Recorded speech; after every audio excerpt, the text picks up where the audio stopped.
Welcome to Preschool Storytime with Miss Leslie. I really miss seeing you. We're not at the library, but we can have story time this way. Grown-ups, please check out the Brownsburg Library's website for story times.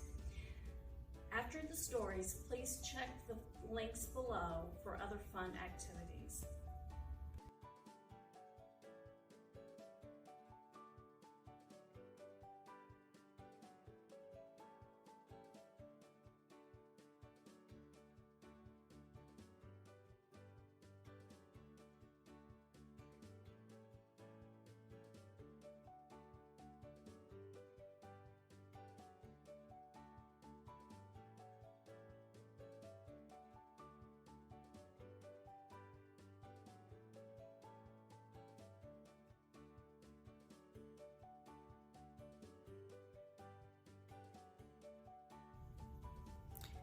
Mouse Paint by Ellen Stoll Walsh.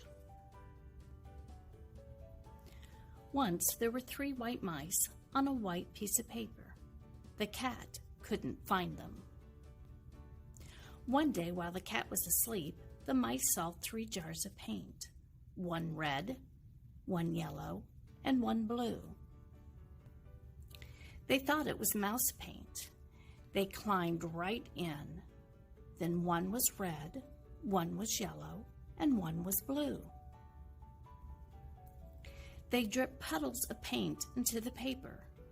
The puddles looked like fun. The red mouse stepped into a yellow puddle and did a little dance. His feet stirred the yellow puddle until...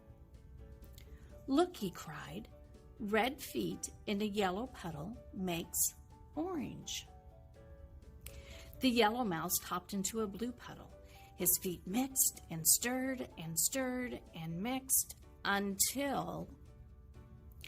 "Look down," said the red mouse and the blue mouse. "Yellow feet in a blue puddle make green."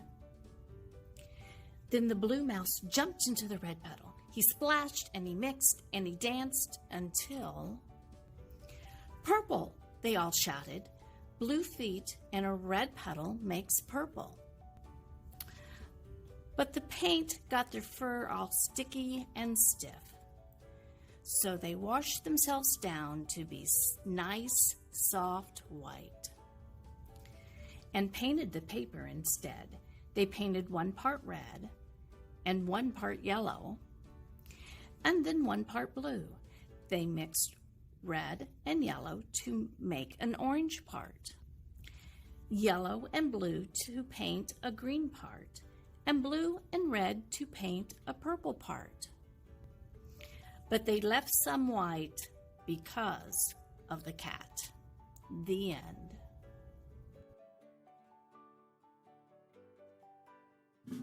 The Polar Bear's Story.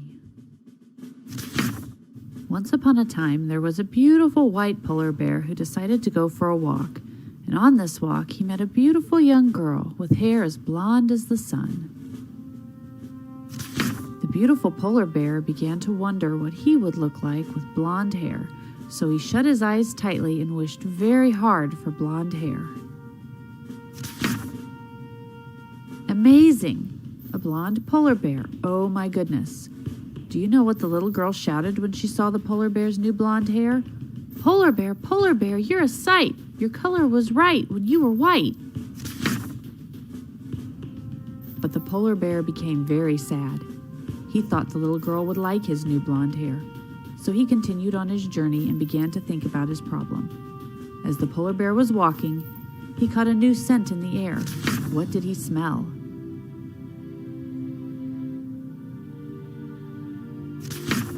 As he raised his head and looked around, he saw a young boy coming closer. He wore a green hat, a green shirt, and green pants. Guess what was in his pocket? He had a green lollipop. Polar Bear thought green must be the most beautiful color in the world. Maybe he should be a green bear. He shut his eyes and began to wish he was green. Now he was a green polar bear. But the little boy said, Polar Bear, you're a sight. Your color was right when you were white." Now this made the polar bear feel real bad. He pouted and pouted. Polar bear began to walk across the snow. As he topped a big snowdrift, he met his cousin, a brown bear. The two bears had a nice long visit, and before long, Polar Bear began to admire his smart cousin. Polar Bear thinks maybe the little girl and the little boy would like him if he were brown instead. Polar Bear made his wish. Polar Bear, you're a sight. Your color was right when you were white. Polar Bear felt so bad, he ran away from the children and dove in the ice-cold waters of the sea. Polar bears are the best swimmers of all bears. His thick, heavy fur was now brown and looked quite strange as the little girl and little boy watched him swim deep, deep, deep into the sea. Think about the polar bear swimming around under the cold, cold water. A tiny bit of magic might happen. Polar bear swims up, up, up to the surface, and guess what? Polar bear, your color is right. We love you, you are white. Polar bear decided never to change his color again. After all, polar bears are supposed to be white. The end.